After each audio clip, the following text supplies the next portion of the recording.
자, 우리가 지난 시간에 스레드 풀을 생성을 하고, 그리고 executor 서비스라는 인터페이스에 executors라는 정적 클래스 뭐죠 유틸리티 클래스를 통해 가지고 캐시드 스레드 풀과 픽스드 스레드 풀이라는 정적 메서드를 통해서 우리가 executor 서비스 객체 구형 객체를 만들어서 스레드 풀을 제공한다는 개념 설명했습니다. 그죠? 예. 그러면 이제 어플리케이션 단에서, 즉 엔드 유저 단에서 어떠한 작업 요청이 들어올 거란 말이죠. 맞습니까? 작업 요청이 들어오는 부분에 대해서 우리가 작업을 생성하는데 두 가지 방법이 있었다고 했어요. 그래서 러너블과 콜러블 메서드가 있었는데, 메서드가 아니죠. 인터페이스가 있었는데, 이 러너블은 아시다시피 스레드를 만들었던 런 메서드가 실행되는 부분이라 얘는 리턴 타입이 있다 없다? 러너블은 리턴 타입이 있습니까? 없잖아요. 그죠? 왜냐? 여기에 함수적 인터페이스로 서는 데 있는 런 메서드가 이렇게 보이드라고 규정이 되어 있다 보니까 얘는 리턴 타입이 없더라. 그리고 컬러블은 제네릭 타입 T가 있어가지고 얘는 콜이라는 메서드가 있는데 이 T는 바로 리턴 타입에 해당하는 해당 객체가 될 것이다 라는 걸 우리는 알고 있습니다. 그죠? 자, 그래서 스레드 풀에서 작업 처리를 할 때는 이러한 작업 구현 객체, 작업 생성들이 어디로 들어옵니까? 내가 어떠한 요청을 했어, 서버에. 그러면 서버에 있는 Q라는 곳에 서버 Q에 들어가서 하나씩 대기를 하게 되죠. 그죠? 그래서 스레드 풀에 생성된 스레드들이 그거를 가져다가 CPU 스케줄러에 의거해서 동시성과 병렬성을 동시에 하면서 이제 실행이 되었다가 멈췄다가 해서 결국에는 끝이 나더라라는 게 바로 그 내용이었어요. 그죠? 그 사이에 이러한 작업을 만들고 난 다음에 우리가 Q에다가 작업을 넣을 때 우리가 두 가지의 메서드가 있었는데 execute와 submit이라는 걸 우리가 지난 시간에까지 살펴봤는데, 이 executor는 submit이랑 똑같이 작업 Q에다가 때려 넣는 메서드인데 중요한 거는 이 두 개의 차이점이 있었어요. 그죠? execute는 러너블 객체 하나밖에 없었고 submit은 3개로 오버로딩이 돼서 콜러블까지 러너블 포함 그리고 콜러블까지 다 아우르는 메서드였다.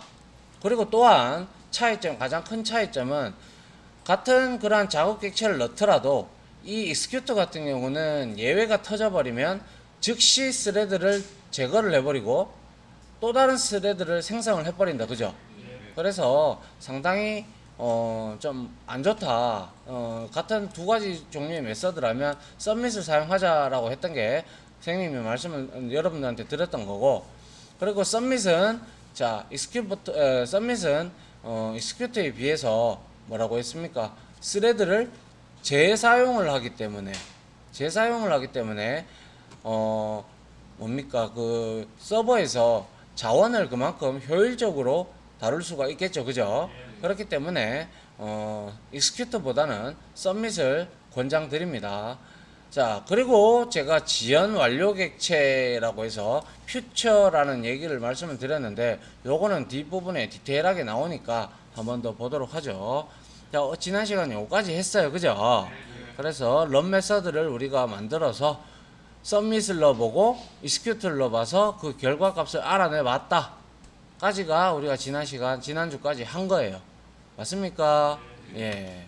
자, 금일은 이제 블로킹 방식이 나오는데요.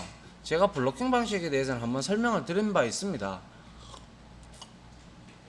한번 보면 재밌어요. 한번 들어보세요. 자, submit 메서드에서 블로킹이 일어나요. 특히 어디냐면, submit이 3가지 메서드가 이렇게 있다라는 거는 이미 앞에서 살펴본 바 있습니다. 그죠? 그리고 리턴 타입이 submit에는 존재를 해서 future라는 지연 완료 객체가 있어요. 그래서 얘네들은 보면 세 개의 메서드로 오버로딩이 되어 있는데, 자, 러너블에서 러너블 객체를 받는 거 하나, 러너블이라는 객체를 받아서 이 결과를 V라는 타입으로, 제네릭 타입으로 리절트를 리턴해 주는 거 하나, 그리고 서밋을 해서 콜러블이라는 V라는 객체, 제네릭 타입을 콜러블을 던져준다. 이렇게 되면 당연히 리턴 타입도 V가 될 거예요. 그죠? 맞습니까? 그래서 자, 한번 보죠. 설명은 러너블 또는 컬러블을 자격 큐에 저장을 하는 게 바로 서밋이에요. 그죠? 아닌가요? 서밋이 큐에다가 작업 넣는 거 맞잖아. 맞죠?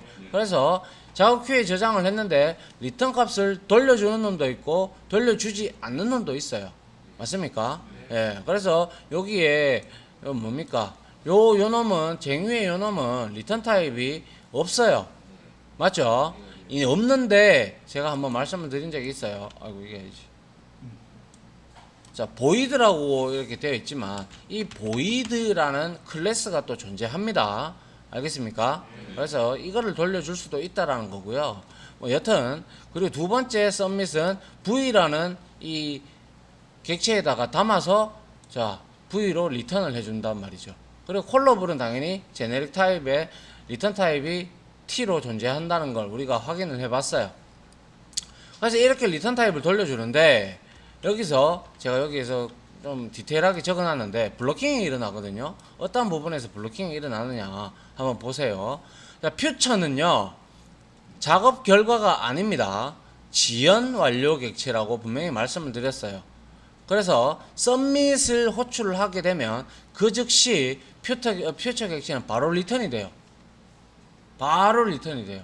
바로 리턴이 되는데 아직 우리는 러너블이나 콜러블이 스레드가 자격 후에서 가져다가 실행도 하지 않았는데 결과값이 얻어진다는 것은 앞뒤가 전혀 맞지 않죠. 없잖아요. 엉뚱한 결과값을 얻어진다든지 뭐 이렇게 된다고요.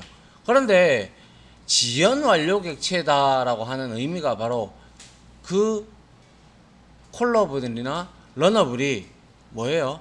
결과가 나올 때까지 그 작업 결과가 나올 때까지 기다렸다가 우리는 최종 결과를 얻기 위해서 퓨처의 get 메서드를 이용을 하게 됩니다.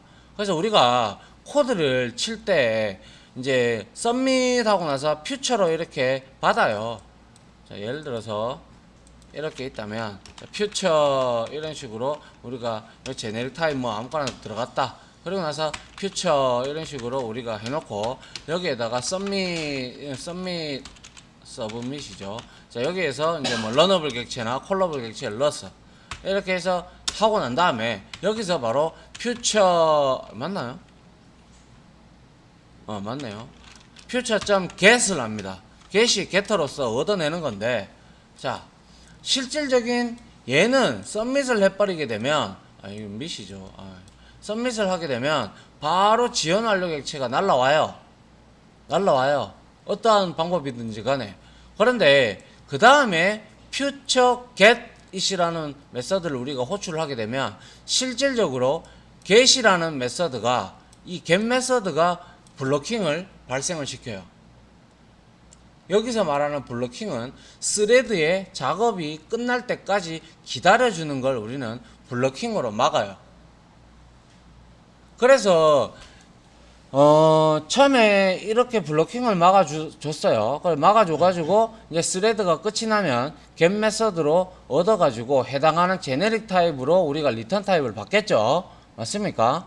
예, 받아가지고 그거 가지고 이제 우리가 출력을 한다든지 아니면 어떠한 코드를 실행을 한다든지 그러한 일련의 작업을 하게 되는데 엄밀하게 말씀을 드리자면 요즘에는 이 블로킹 방식 때문에 일단 지연이 걸리잖아요. 그죠? 맞습니까? 지연이 걸리기 때문에 사람들은 좀 더 빠른 속도를 원하잖아요. 그죠? 네, 좀 더 빠른 속도를 원하다 보니까 이거는 블로킹이 되다 보니까 지연 완료 객체가 먹고 있기 때문에 물론 작업 결과는 뭐 안전하게 나오겠지만 물론 제가 지금 방금 요거 다음에 말을 할 그 방식은 그것도 물론 안전하게 나와요. 여러분들이 혹시 들어보셨는지 모르겠지만 홀백 메서드라고 들어보셨나요? 그게 이제 뒤에 개념이 나오는데 그까지만 여러분들이 개념만 이해하면 자바스크립트라는 언어가 있어요. 그 물론 서버 사이드 프로그래밍 언어인데 웹페이지 프로그래밍 언어, 스크립트 언어인데 거기에 보면 콜백 객체를 상당히 많이 써요. 그리고 노드.js나 이런 데서도 콜백 객체를 상당히 많이 쓰는데 그 개념이 뭐냐면 블로킹을 하지 않아요. 그거는 전혀 블로킹을 하지 않고 따로 백그라운드에서 콜 불렀다 백 뒤에서 불러가지고 이것을 작업이 완료가 되면 콜백 자동으로 실행하는 거예요. 그래서 내가 블로킹이 있든지 없든지 그게 상관이 없어요. 이거는 그냥 지가 알아서 뒤에서 백에서 실행하기 때문에 상관이 없는 개념이에요. 그래서 처음에는 스레드 개념이 블로킹 방식으로 하다가 이게 너무 작업량이 거대하면 계속 펜딩을 해야 되잖아요. 기다려야 되잖아요. 그죠? 펜딩 이제 계속 펜딩을 하다 보니까 딜레이가 자꾸 걸리다 보니까 그거를 이제 좀 더 개선을 하고자 나온 방식이 콜백 메서드라는 방식이에요. 그리고 우리도 스레드 2장에서 콜백 메서드를 다루긴 다룰 거예요. 그 개념만 여러분들이 이해를 하시고, 자, 이거 같은 경우는 한마디로 말해서 순서라면 이렇게 쭉 실행을 하다가 어디에서 걸려요? get 메서드에서 일단 여기에서 펜딩이 걸려버려요. 그 작업량이 많든 적든 간에. 맞죠? get 메서드에서 얻으려고 기다려요. 하지만 콜백은 이렇게 쭉 가고 여기서 만약에 get 메서드를 호출했다면 얘는 얘대로 이렇게 가요. 나는 나대로 이렇게 가고 가다가 얘가 완료가 되면 완료되는 시점 되면 얘는 여기에다 그냥 던져줘요. 결과를. 야, 다 됐다. 그냥 따로 가기 때문에 펜딩을 하지 않죠. 그래서 요즘에는 대다수 콜백 방식을 많이 사용을 해요. 하지만 이 방식을 여러분들이 모른다면 이 콜백이 어떻게 해서 콜백이 되지? 콜백이 뭐지? 이런 식으로 개념이 잡혀버리면 문제가 된다는 거예요. 알겠습니까? 네. 자, 그래서 이제 퓨처 객체는 보면 작업 결과가 아니라 지연 완료 객체라고 있습니다. 그래서 pending completion이라고 얘기를 하고요. 그리고 작업이 이거는 완료가 되었다가 완료될 때까지 기다렸다가 이게 바로 전문적인 용어로 IT 용어로 블로킹이라고 해요. 우리 배구에 블로킹 있잖아. 예, 넘어오지 말라고 이러면 배구에 블로킹이든 농구에 블로킹이든 어떠한 운동에서 블로킹이 다 있잖아요. 그죠? 예, 막는다는 거죠. 그죠? 그래서 최종 결과를 얻기 위해서 get이라는 메서드를 사용을 하게 됩니다. 그래서 메서드명은 get이고요. 그리고 get 오버로딩이 하나 되어 있는데 역시 타임이 들어가 있어요. 타임이 들어가 있다라는 것은 한번 보죠. 그냥 get은 무작정 기다리는 거예요. 블로킹이 되었다가 처리 결과를 무작정 기다리는 거예요. 무작정. 완료가 되든가 안 되든가 간에 완료가 될 때까지 무조건 기다려요. 그리고 나서 V로 이제 객체든지 뭐든지 리턴이 되면 비로소 얘는 블로킹이 풀리고 밑에 내용을 실행을 하게 되는데 요 밑에 요 놈은 타임아웃 동안 작업이 완료되지가 않으면 완료되면 결과 V를 리턴하지만 작업을 완료하지 않으면 얘는 바로 타임아웃 익셉션 예외를 때려버려요. 그게 무슨 말입니까? 5초 동안 기다려줬는데 5초 동안 결과 안 나오면 그냥 예외 때리겠다 이 말이에요. 알겠습니까? 예.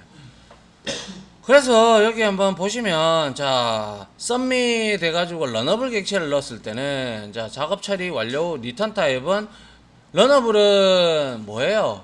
보이드예요. 보이드. 맞죠? 그래서 퓨처 get을 하게 되면 널 값이 들어와요. 맞죠? 없잖아요. 없기 때문에 자 그리고 작업 처리 도중에 예외가 다 터지고요. 그 다음에 세 번째는 말 그대로 만약에 지금 인티저로 작업 결과를 받으려고 해. 맞죠? 두 번째는 러너블이 실행을 하고 이 객체를 생성을 해서 인티저로 우리가 이제 넘겨주면 서밋을 하게 되면 얘는 get 메서드는 인트 값으로 자동 박싱이 아니라 이거는 뭐죠? 언박싱이 돼서 넘어오겠죠. 그죠? 예, 그런 형태가 되고 역시 콜러블은 스트링으로 했다면 당연히 스트링 값으로 우리가 받아줘야 된다는 거예요. 알겠습니까? 예. 뭐 그리고 뭐 이거는 뭐 한번 보시면 되고. 자, 그래서 여기에 내용이 좀 나오는데 조금 이따 우리가 해볼 건데요. 자, 한번 보시죠. 자, 리턴 값이 없는 작업 완료 통보라고 되어 있어요. 이거는 당연히 러너블이라는 건 알고 있을 거예요. 그죠? 그렇기 때문에 자 봅니다. 자, 러너블에서 작업 객체를 하나 만드는데, 자, 스레드가 작업할 내용을 여기에 런 메서드에다가 지정을 하고 한번 읽어봅니다. 여기서 러너블은 리턴 값이 보이드이기 때문에 객체로 넘어가면 어차피 널이에요. 맞습니까? 예, 널이기 때문에 다시 말해 execute 서비스에 submit 타스크를 하게 되면, 즉 작업 큐에다가 때려 넣으면 바로 퓨처 객체가 리턴이 되는데, 그 퓨처는 제가 앞에서 말씀드렸듯이 결과값이 아니다라고 제가 말씀드렸어요. 그죠? 그리고 나서 지연 완료 객체라고 했어요. pending completion 객체라고 했고, 그래서 get 메서드를 우리가 호출을 했을 때 비로소 그 리턴 값이 넘어올 때까지 블로킹이 걸린다고 했습니다. 그죠? 맞나요? 그래서 러너블은 결과값이 어차피 보이드이기 때문에 널로 넘어오기 때문에 따로 우리가 get 메서드를 호출할 필요는 솔직히 말해서 없어요. 그렇게 의미가 없어요. 그죠? 널값 받아가지고 뭐 할 건데요? 맞잖아요. 그래서 여기에 get에서 블로킹이 발생을 하게 됩니다. 그래서 interrupted exception과 그리고 execution exception 이렇게 발생을 할 수가 있는데, 자, interrupt가 스레드가 실행하면 발생할 수 있는 코드가 있을 거고, 이거는 스레드가 작업 도중에 발생할 코드가 우리가 예외가 발생할 경우에 이렇게 캐치를 잡아서 우리가 처리할 수가 있다라는 거예요. 뭐 이거를 굳이 멀티 캐치로 이렇게 할 필요 없이, 다중 캐치로 할 필요 없이 그냥 익셉션으로 잡아서 처리해도 되겠죠. 맞습니까? 예. 요게 바로 리턴 값이 없는 러너블에 대한 얘기예요. 러너블. 자, 따라합니다. 러너블. 러너블로 우리가 했을 때 이러한 내용이 나오는 거고요. 그 다음 내용을 한번 볼까요? 이거는 이제는 리턴 값이 있습니까? 없습니까? 있는 거예요. 그죠? 있는 거라면 당연히 우리가 콜러블입니다. 그죠? 콜러블 타스크를 이렇게 제네릭 타입으로 선언을 했어요. 선언을 하고 이렇게 되어 있는데, 여기서 자, execute 서비스에 submit을 하는데, 얘는 콜러블은 리턴 값이 반드시 존재합니다. 제네릭 타입으로. 그래서 다시 말해서 t라는 제네릭 타입이기 때문에 어떠한 타입이 와도 상관이 없어요. 여러분들의 유저 디파인 클래스가 들어와도 되고 인티저 클래스가 들어와도 되고, 여튼 어떠한 클래스가 들어와도 상관이 없습니다. 하지만 t는 리턴 값으로 설정을 해야 되며, 퓨처 역시도 받을 때 t 타입으로 받아줘야 되겠죠. 그죠? 그리고 get을 통해서 얻을 때도 우리가 t로 얻어줘야지, 넘어오면 작업 결과가 t 객체로 넘어오게 되면 우리가 비로소 이 t라는 객체를 가지고 여러분들이 어떠한 수행 코드를 적어주면 되더라라는 겁니다. 이해되죠? 뭐 별로 그렇게 어려운 거 없잖아요. 러너블은 리턴 값 없고, 이거 콜러블은 t 타입이라 가지고 제네릭 타입이다 보니까 리턴 값이 존재하더라 라는 것밖에 없어요. 맞습니까? 예. 자, 요거까지 우리가 한번 쳐보도록 하겠습니다. 자, 요렇게 해서, 자, 이론에 대해서는 1차 이론은 마치고요.